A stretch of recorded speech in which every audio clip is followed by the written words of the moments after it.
Assalamualaikum warahmatullahi wabarakatuh. Sebelumnya, kenalkan nama saya Muhammad Arya Firdaus dari kelas BSD dengan NIM 2021-0810-2060 dari Prodi PGSD Fakultas Ilmu Pendidikan Universitas Muhammadiyah Jakarta. Yang dimana saya diberikan tugas oleh dosen pengampu saya, yaitu Ibu Nur Fadila MPD, untuk membuat ataupun mewawancarai salah satu tenaga didik dan juga anak murid yang dididiknya. Alhamdulillah saya dapat mewawancarai salah satu tenaga didik ataupun salah satu murid yang dididiknya. Jadi saya akan membuat videonya.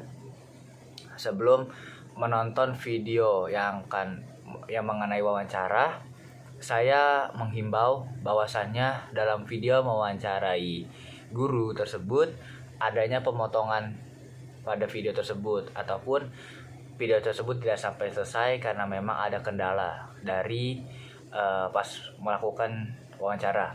Sedangkan dalam video anak murid tersebut, saya dari pribadi tidak menanyai mengenai pubertas dikarenakan anak yang saya wawancarai tersebut masih kelas 4 SD dan tidak tahu apa itu pubertas. Jadi mungkin itu saja yang dapat saya himbau, sisanya biarkan ibu dosen yang menilai. Mungkin itu saja dari saya. Buat ibu dosen, selamat menonton videonya Bu, dan enjoy. Terima kasih Bu. Langsung aja Bu ya ke pertanyaan yang pertama. Kalau dari sudut pandang Ibu, remaja itu apa sih? Remaja manusia yang sudah memasuki akhir balik ya, di atas anak-anak usianya belasan tahun. Terus perubahan bentuk dan ukuran tubuh apakah menjadi faktor perubahan remaja? Iya, biasanya. Dan kalau dari sudut pandang Ibu, pertumbuhan itu apa? Pertumbuhan itu bertambah tinggi dan bertambah besar. Biasanya lebih ke fisik pertumbuhan, kalau nggak salah begitu. Dan perkembangan itu apa? Perkembangan itu nggak hanya fisik, tapi perkembangan pola pikir, perkembangan sudut pandang seseorang. Gitu. Lelaki ataupun siswa normalnya mengalami mimpi basah itu kisaran di umur berapa? 12 tahun sudah ya. Belasan tahun sih, 12, 13, 14, 15 kisaran segitu. Saya juga nggak tahu ya. Terus tahap awal perubahan pertumbuhan tubuh pada perempuan itu biasanya dilihat dari faktor apa? Buah dada biasanya, buah dada, dan sudah mens kan, terus sudah berbentuk gitu, apa sih, pinggulnya gitu, biasanya gitu. Terus kalau untuk perempuan biasanya mens itu usianya kisaran berapa? Mens itu ada yang dari SD, ada yang 10 tahun ada gitu, sampai biasanya 15.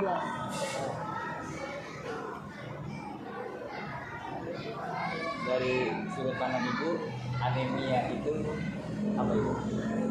Kekurangan sel darah merah yang ditandai dengan 5L, letih, lesu, lunglai, apa tahu gitu ya, lemak gitu. Dari sosok seorang perempuan biasanya dipersiapkan untuk menjadi peranan perempuan sejati atau istilahnya kedewasaan atau bunda, itu bagaimana Bu cara melakukannya? Cara melakukannya ya Menghimbau ataupun supaya dia siap gitu ya buat itu ya, berarti ya mungkin mempersiapkannya dengan cara, kan pasti kan dia lihat ibunya dulu ya, sosok ibunya di rumah, dia lihat kalau seorang ibu kan berarti dia nantinya akan punya anak, akan melahirkan, dia juga akan menjadi istri, otomatis juga mengerjakan pekerjaan rumah. Mungkin itu kali ya. Terus remaja yang sehat itu dari pandangan ibu harus melakukan apa? Pasti harus melakukan kegiatan positif gitu. Apalagi sekarang kan gadget kan udah maju ya, teknologi. Jadi nggak hanya game, nggak hanya online media sosial gitu. Soalnya banyak juga remaja itu yang hate speech atau melakukan ujaran kebencian karena mereka belum paham arti atau apa fungsi media sosial itu. Jadi body shaming, tahu kan, kayak fisik orang yang berbeda, bahkan bedaknya ketebalan atau apapun gitu yang mungkin tidak semestinya gitu, yang tidak pada umumnya itu bisa menjadi hate speech buat mereka atau ujaran kebencian. Seharusnya remaja itu nggak seperti itu gitu. Karena yang aku baca gitu banyak itu masih remaja-remaja tanggung gitu. Seharusnya remaja yang sehat itu remaja yang bisa punya pola pikir yang sudah dewasa dan bisa melihat sekelilingnya maupun media sosial itu sebagai alat yang positif gitu, jangan berperilaku yang negatif gitu.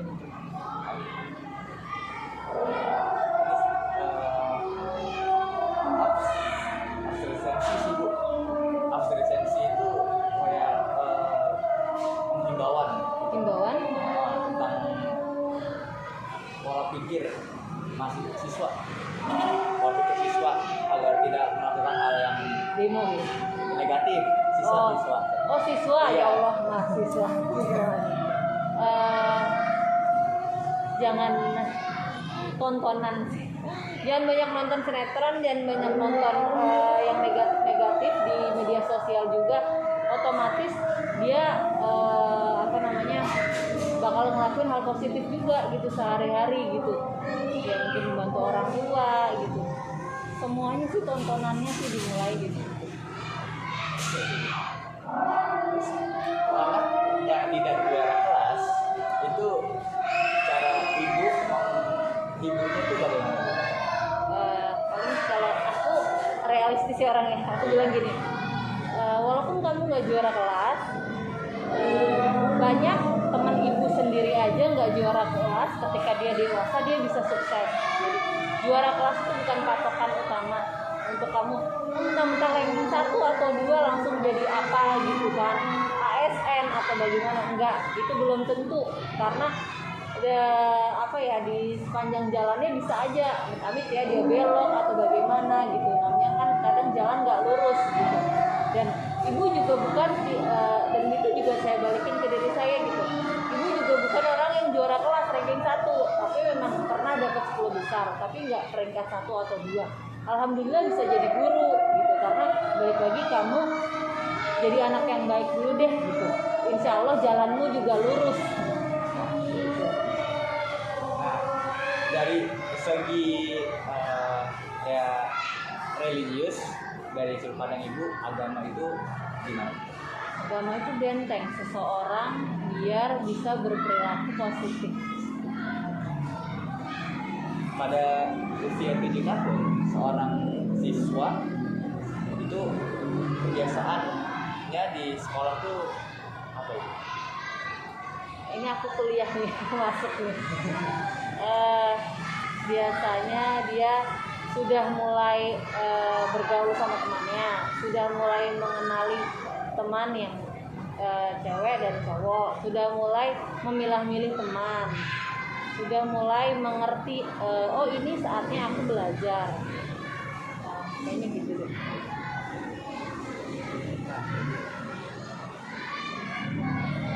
Nah, untuk perempuan ya sekarang usia 7 hingga 15 tahun itu kan biasanya perempuan memiliki jiwa yang perasa lebih ya Bu. Nah, ibu kan pasti sudah pernah namanya melihat lah dari segi pandangan siswinya. Itu bagaimana Bu cara agar menghimbau ataupun pendekatan emosional gitu. Harus dikasih tahu gitu, kayak pendekatan.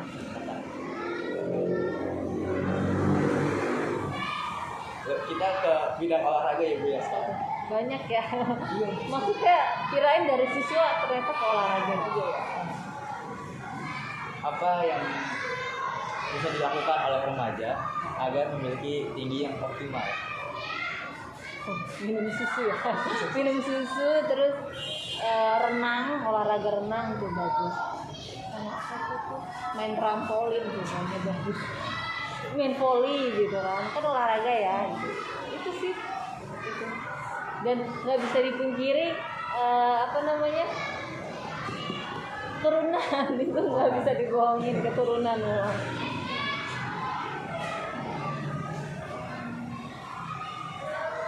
Nah, penghimbauan dari bidang olahraga, apa yang bisa dilakukan untuk menghimbau aktivitas seksual? Kalau menurut aku dari bidang olahraga ya, Iya. berarti dia harus ada kegiatan positif olahraga gitu ya, baik bola maupun volley, badminton dan lainnya. Tapi anak itu sedari dini seharusnya udah dikenalkan pendidikan seks gitu kan.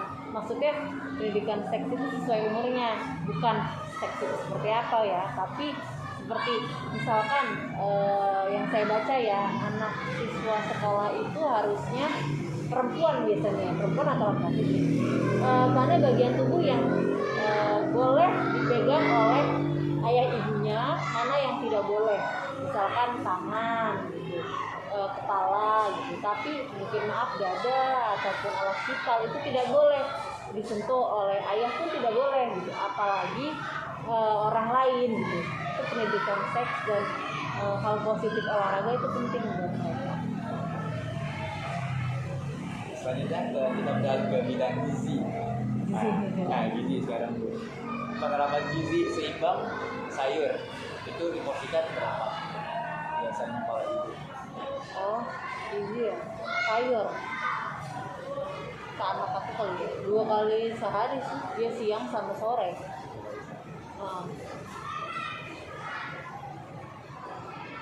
Terus cara bagaimana, apakah ibu pernah menerima siswa yang berkom kebutuhan khusus? Bukan, ada. Itu bagaimana ibu cara melakukan pendekatan? Dikarenakan siswa atau siswa yang berkebutuhan khusus ini lebih susah gitu. Waktu itu kan saya juga belum begitu tahu ya. Saya tahunya tuh baru sekarang ini ternyata. Paling saya pendekatan waktu itu. Saya bingung juga itu awalnya, kok dia diajak ngobrol agak kurang nyambung dan nilainya itu rendah. Kebetulan saya guru pengganti waktu itu di kelas 4 dulu gitu. Jadi ya paling pendekatan emosional aja sih. Diajak ngobrol yang ringan aja dulu. Terlebih lagi dari anak yang kebutuhan khusus ini kan butuh banget sosok yang mendampingi ya Bu. Iya. Tapi kan dari segi pertemanan biasanya dikucilkan. Iya betul. Itu bagaimana Bu cara? Kadang dulu itu saya suka di kelas, lebih sering di kelas. Itu saya ikut andil gitu. Ajak, namanya Fani kalau nggak salah. Ajak Fani. Ruby atau siapa ajak Fani ngobrol gitu. Ayo Fani gabung sama yang lain gitu. Paling gitu sih. Karena itu saya cuma mengimbau aja gitu. Saya nggak bisa memaksa gitu kan. Balik lagi anak-anak nanti malah takutnya mikir, Fani dispesialin sama Bu Santi gitu. Paling cuma diimbau aja. Pertanyaan terakhir Ibu, selama prosesnya mengajar atau bersama berpengalaman mengajar, hal apa sih yang paling menyenangkan? Hal menyenangkan itu jujur ya, buat saya pasti semua guru senang kalau punya murid yang pintar. Tapi ketika murid itu bisa yang tadinya kurang terus bisa sesuatu, kayak waktu dulu saya kasih kuis. Memang dengan iming-iming di akhir tahun mereka akan dapat hadiah gitu. Walaupun cuma tempat botol minum atau apa gitu. Saya kasih hadiah untuk 3 orang yang bisa menjawab. Jadi kalau mereka bisa jawab 1 pertanyaan akan saya kasih bintang gitu. Jadi siapa yang di akhir tahun dapat paling banyak bintang gitu, dapat terbanyak 3 orang, itu akan ibu kasih gitu. Dan saya merasa banget mereka jadi mulai antusias, dan pas ulangan hasilnya jadi naik gitu. Walaupun dengan iming-iming itu gitu. Dan itu yang buat saya senang gitu. Walaupun mungkin itu dengan duit saya sendiri atau bagaimana, tapi saya senang gitu ketika ada perubahan dari segi nilai dan sikap mereka yang lebih ramah, lebih menghargai, lebih suka belajar gitu. Itu sih yang buat saya senang mengajar.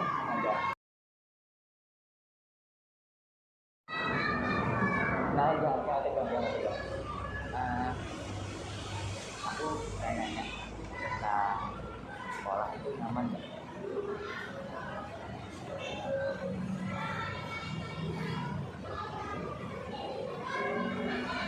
Terus kalau di sekolah itu temannya menurut adik ini seru apa enggak?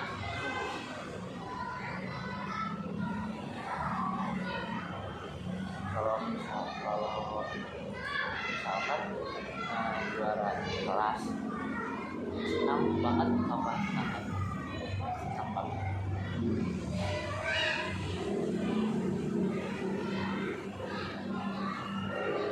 Terus misalkan ada nih pelajaran yang kamu suka, kamu suka bisa.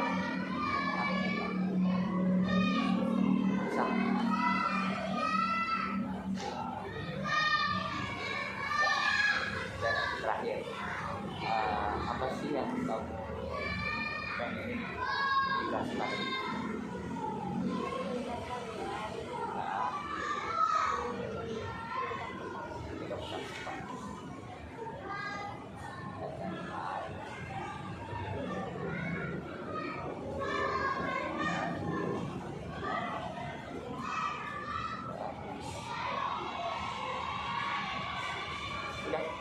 Oke, terima kasih.